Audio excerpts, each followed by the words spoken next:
La segunda hora, son las 20 horas en punto, hay 19 grados, qué lástima que no pude ver ayer la luna roja, me la perdí.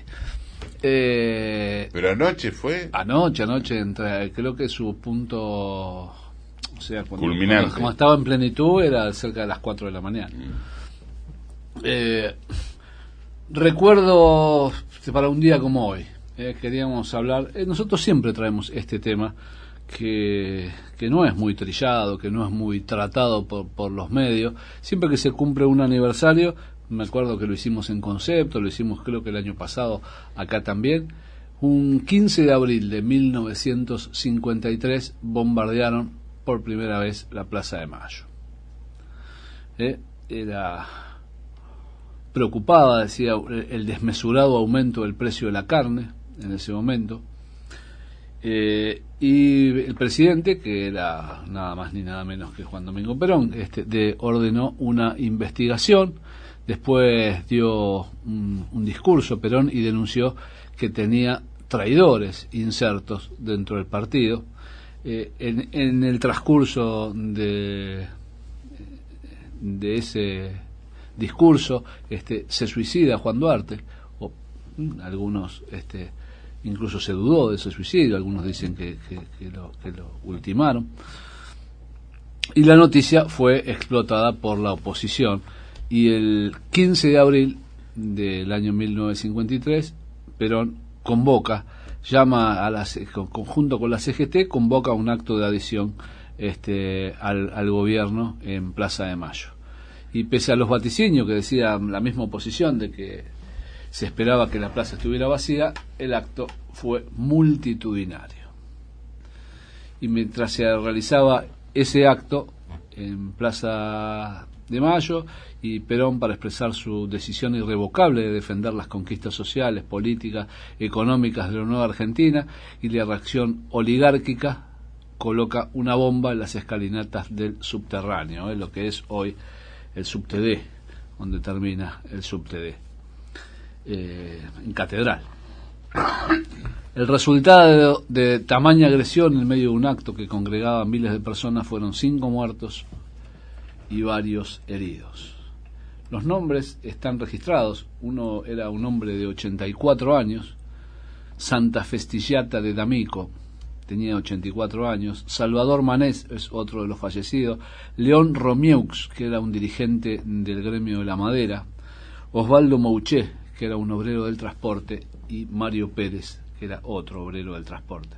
Hubo 93 heridos que se declararon y hubo 19 lisiados permanentes. Y después, los manifestantes en represalia incendiaron el Jockey Club, que era el símbolo de la aristocracia porteña, atentaron contra los locales opositores, los locales partidarios, comenzó a crecer la violencia de ambos lados, y después, esto trajo aparejado algún conflicto también con la Iglesia Católica. Algunos pensaron que en su afán por hacer tambalear el régimen peronista, que este acto sería una buena oportunidad para dar un golpe de efecto, y pusieron manos a la obra. Les voy a contar un poco cómo fue los prolegómenos de ese acto, que según versiones que publicaron en diferentes diarios, el acto, había 3 personas que lo comandaban, tenían un alias, uno era el jefe, otro era el ingeniero y otro era el ayudante, sin alusiones personales, lo del ingeniero. Sí. Se reunieron en un comercio cercano a la Plaza Miserere, y en 11, el fin de armar explosivos que se utilizaron al día siguiente. El local de la firma Redondo Hermanos, que estaba ubicado en la calle Jujuy, el Jujuy 47 hasta el 51, en Avenida Rivadavia Hipólito Yrigoyen, era el centro de actividades del jefe. Allí solían fabricarse bombas, redactarse panfletos, que eran obviamente los panfletos antiperonistas, y organizarse reuniones políticas clandestinas.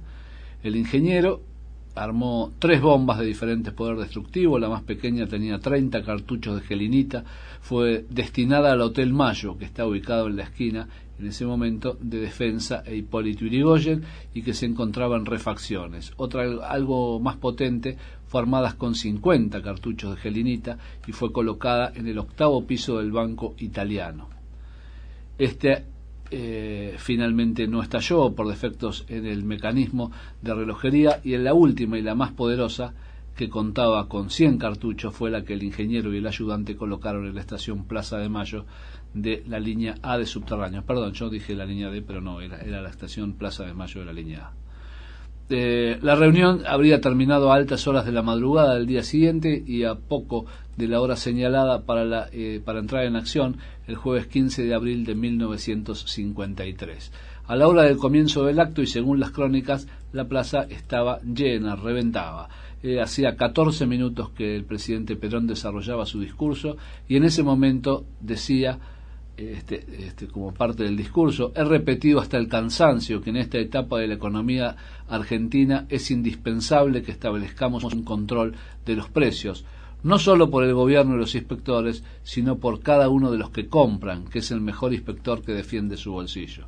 Y para los comerciantes que quieren los precios libres, he explicado hasta el cansancio que tal libertad de precios por tal momento no puede establecerse. Bastaría un rápido análisis. Y ahí, cuando dijo bastaría un rápido análisis, se escuchó el tronar de la primera explosión. Era la bomba que el ingeniero colocó debajo de una heladera en la confitería del Hotel Mayo, que estaba cerrado por refacciones y el cual fue relativamente fácil de acceder. Y era la del menor poder, pero igualmente causó graves daños en el hotel y destrozos en las construcciones vecinas.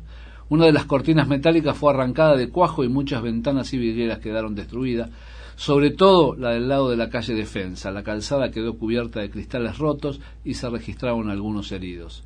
Y se pudo ver al general impartir indicaciones a algunos funcionarios que estaban junto a él mientras levantaba sus brazos con la intención de infundir calma en el público, y continuaba su discurso. Compañeros, estos, los mismos que hacen circular los rumores todos los días, parecen que hoy se han sentido más rumorosos, queriéndolos colocar una bomba. Y en ese instante se escuchó otro estallido. Mucho más potente que el anterior era la bomba colocada en la estación Plaza de Mayo, de cuyas bocas de acceso comenzó a emanar humo. El ingeniero lo ubicó en una casilla bajo un tablero eléctrico en el andén. Los destrozos fueron cuantiosos y afectó a una formación estacionada e instalaciones fijas.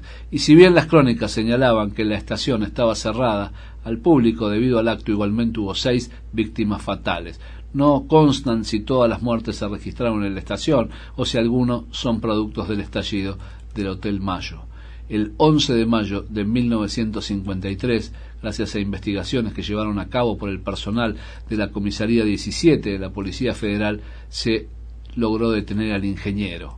Su detención fue la culminación de un rastreo que fue iniciado tras la caída de un avión en el Uruguay que trasladaba al jefe y al ayudante al país vecino, presumiblemente en búsqueda del dinero suficiente para facilitar la fuga del ingeniero, el principal autor de los atentados al exterior. Los viajes de los integrantes del grupo subversivo al país hermano eran frecuentes y era costumbre utilizar documentos de identidad apócrifos. Justo en ese viaje trunco, el jefe utilizó una cédula de identidad expedida por la Policía Federal a nombre del ingeniero.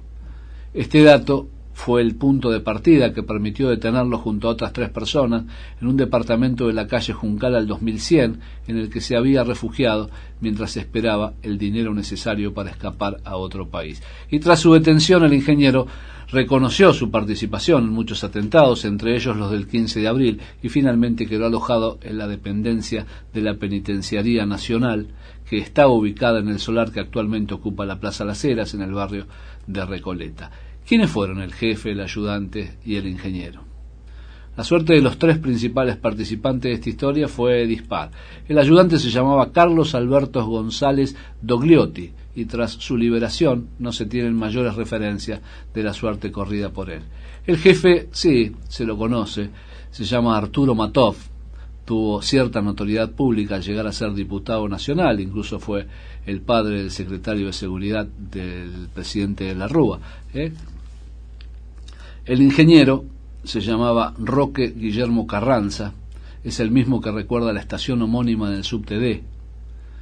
En junio de 1955, y en el marco de una amplia amnistía política, recuperó la libertad Carranza y volvió a dedicarse a la política. Durante la presidencia del doctor Ilia ocupó la Secretaría General del Consejo Nacional de Desarrollo, que es un ente conocido como la CONADE, y posteriormente, tras la caída del gobierno de Ilia, actuó como planificador en el seno de las Organizaciones Unidas, la Organización de las Naciones Unidas.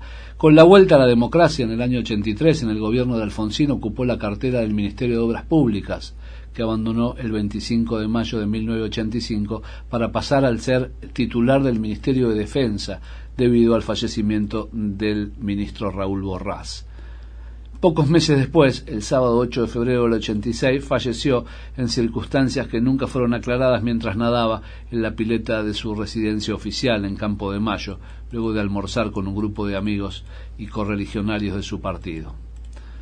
La estación del subterráneo fue inaugurada el 29 de diciembre de 1987 y sobre la marcha las autoridades del subterráneo Buenos Aires sustituyeron el nombre elegido en primer lugar, que era el del general Sabio, por el del ingeniero Carranza. El autor del más trágico atentado en la historia de los subterráneos porteños se lo homenajeó con una estación en ese mismo medio de transporte contra el que él mismo atentó. Si usted desea comunicarse con Rubén Giovannini, hágalo de lunes a miércoles de 11 a 17:30 a los teléfonos 4373-0773 o 4372-0625 y 5339. O diríjase en los mismos días y horarios a Sarmiento 1469, tercero A.